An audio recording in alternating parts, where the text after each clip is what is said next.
Welcome to Zimwaves TV, your trusted platform for insightful and thought-provoking commentary. Today, we draw inspiration from a powerful reflection shared by Nelson Chamisa, who invoked the story of Gideon from the book of Judges, chapters 6 to 8. His message is both a reminder of divine providence in times of struggle and an urgent call for perseverance, hope, and trust in God's ultimate plan. In his tweet, Chamisa declared with conviction, "We will defeat our oppressors."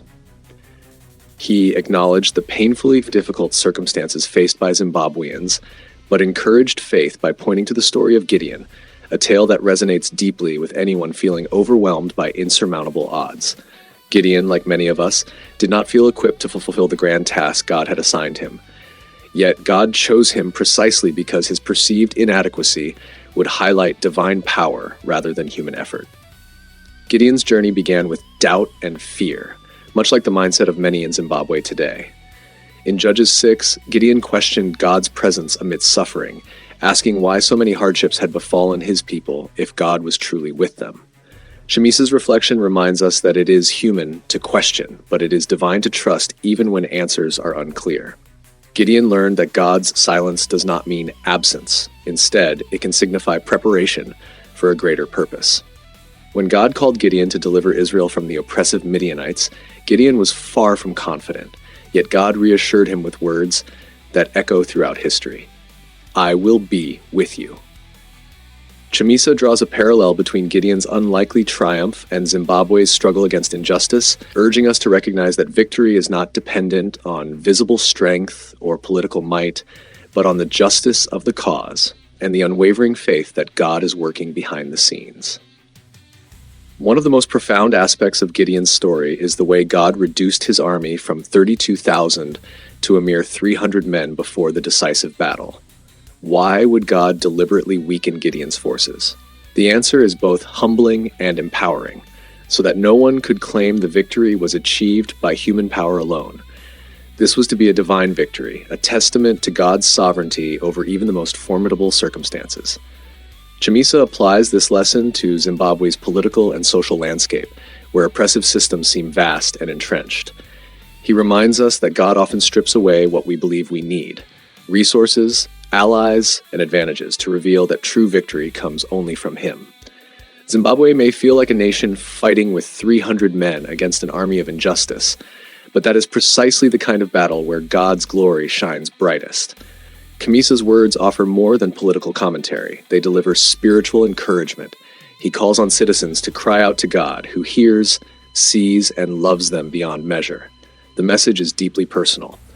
We are seen, heard, known, and loved. In times of suffering, it can feel as though we are forgotten, but Chamisa affirms that God's love is constant and unchanging. There is no valley so deep, no fire so intense where God is absent. Reflecting on Zimbabwe's trials, Chamisa emphasizes that these struggles are not punishments, but processes of purification. The fire of adversity is meant to refine, not destroy. Gideon's small army faced a fierce opponent, but their victory was guaranteed because God was with them. Likewise, Zimbabwe's challenges, economic instability, political oppression, and social hardships are not signs of abandonment, but opportunities for divine intervention. One of the most striking points Chamisa makes is his exhortation not to let circumstances diminish faith.